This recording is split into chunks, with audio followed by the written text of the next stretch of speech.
அன்பு சொந்தங்கள் அனைவருக்கும் பாண்டிக்கோடுமன் ஆஸ்ட்ரோ சதீஷ்குமாரின் பணிவான வணக்கங்கள்.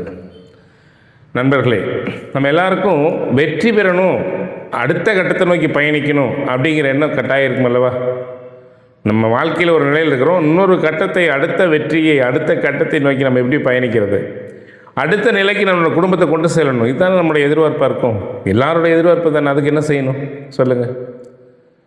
உழைக்கணும், வேலைக்கு போகணும், தொழில் செய்யணும், இதைத்தான் நமக்கு தெரியும். ஆனால் ஜாதக ரீதியாக எப்படி அடுத்த கட்டத்தை நோக்கி பயணிக்கணும் தெரியுமா? நம்ம ஜாதகத்தில் லக்னத்திற்கு 3ஆம் பாவகம் அப்படின்னு ஒரு பாவகம் இருக்குது. லக்னத்திலிருந்து என்னன்னீங்கன்னா 3வது வீடு. இந்த 3ஆம் பாவகம் சிறப்பாக இருக்க வேண்டும். லக்னம் என்ற ஜாதகரை அடுத்த கட்டத்துக்கு, பொருளாதாரத்திலாகட்டும், உயர்விலாகட்டும், அந்த ஆத்மாவை அடுத்த நிலைக்கு கொண்டு வந்து சேர்க்கிறதுல 3ஆம் பாவகம் மிக முக்கியம்.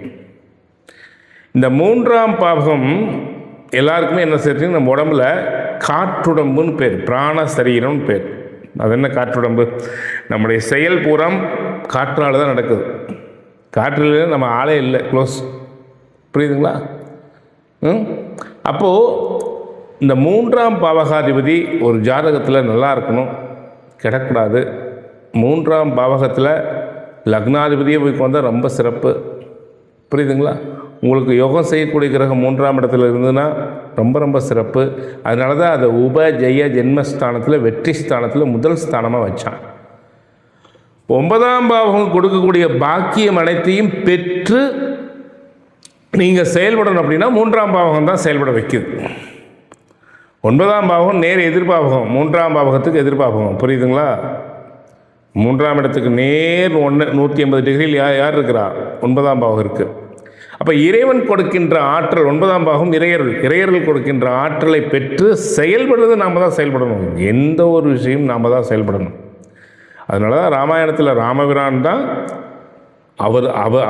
அவரே தான் அனைத்து செயல்பாடுகளும். எவ்வளவு காட்டுக்கு போகிறாரு, எவ்வளோ கஷ்டப்படுறாரு, எவ்வளவு பார்த்துருப்பீங்க, அதில் கதைகள் எல்லாம் வரும். இப்போ அவருடைய செயல்பாடு உங்களுடையதாக தான் இருக்கணும். இறைவன் அருள் புரிவார், அவ்வளோதான். அப்போ அந்த செயல்பாடு, இறைவனுடைய அருளை பெற்று செயல்பாடு செய்கின்ற 3ஆம் பாவம் கெட்டுவிட்டால் அவனுக்கு எல்லாம் இருந்தாலும் அவன் சோம்பேறியாக தான் இருக்கணும், பிரயோஜனம் இல்லை. எல்லாம் கொடுத்தும் பயன்படுத்தாத, ஆற்றலை பயன்படுத்தாதவன் வெற்றி பெற முடியாது. அப்போ அந்த 3ஆம் பாவம் நல்லா இருக்கணும். அப்போ 3ஆம் பாவம் கெட்டு போச்சு, என்ன செய்கிறது அப்படின்னா, அந்த 3ஆம் பாவகத்தினுடைய அதிபதி யாரோ அவனையும், 3ஆம் பாவகாதிபதி எந்த இடத்துல நிற்கிறானோ, என்ன நட்சத்திரத்தில் நிற்கிறானோ அந்த நட்சத்திரத்துக்குரிய ஆலயத்துக்கும் சென்று வாருங்கள், வெற்றி பெறுவீர்கள்.